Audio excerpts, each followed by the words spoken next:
Does having similar genes mean sharing the same ancestor?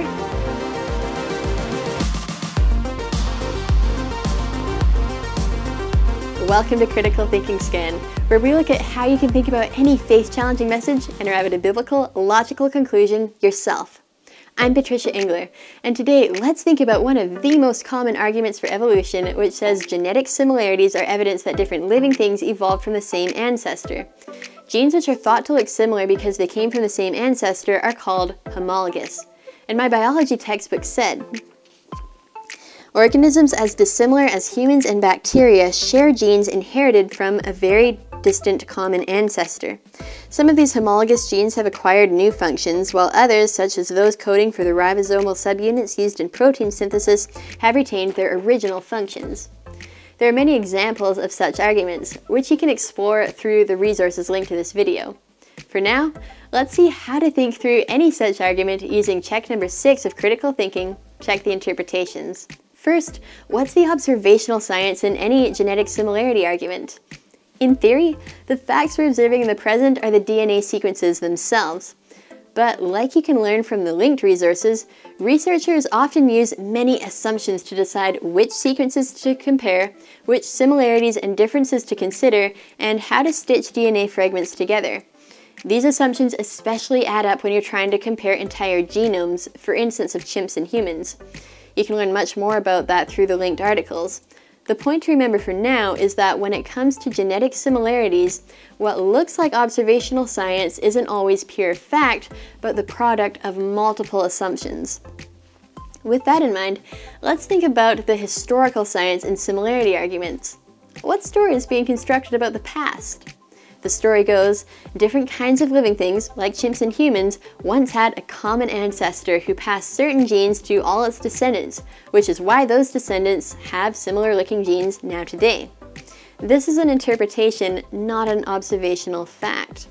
As one pair of evolutionary researchers summarized, a conclusion that two or more genes or proteins are homologous is a conjecture, not an experimental fact. We would be able to know for a fact that genes are homologous only if we could directly explore their common ancestor and all intermediate forms. Moreover, homology arguments assume mechanisms like mutation and selection can and have changed some kinds of organisms into others, and that Earth is old enough to allow for this to happen. So, what's an alternative interpretation for genetic similarities? From a biblical perspective, we'd certainly expect to see organisms from the same created kind, like dogs, to share similar genes passed down from the pair of dogs on Noah's Ark, with genetic differences between today's dogs being due to the sorting or loss of the Ark pair's original genetic variation. But what about similarities between organisms from different kinds? Well, like we saw in episode 45, it makes sense for a good designer to apply the same good design in multiple cases to serve similar functions under similar constraints. So, as an article linked to this video by Dr. Jeffrey Tompkins points out, we can expect to see similar genes in different organisms with the same creator for the same reason we'd expect to see similar commands in computer programs developed by the same programmer.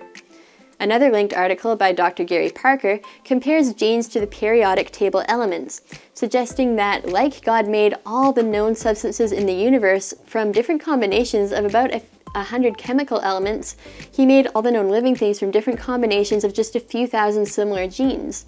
In that case, we might expect to see similar genes sprinkled in different combinations across separate kinds of created things, the way we might see similar looking colored stones in separate mosaics by the same artist. The designer can apply similar building blocks to different products, and the products don't have to be related.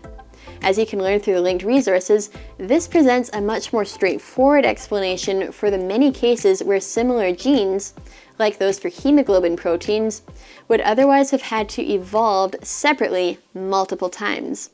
Ultimately, genetic similarities in different kinds of living things makes at least as much sense when explained by a common designer as a common ancestor.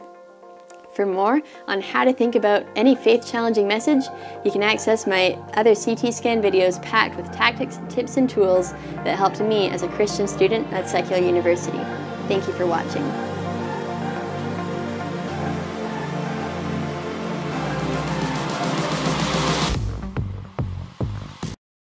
Hey, it's Patricia. Just wanting to let you know that if you like these videos, are on board to share the message of biblical authority, and want to give, you're welcome to help Answers in Genesis produce more content like this and equip more people to defend their faith by making a one-time donation or becoming a monthly supporter by clicking the link below. Thanks so much.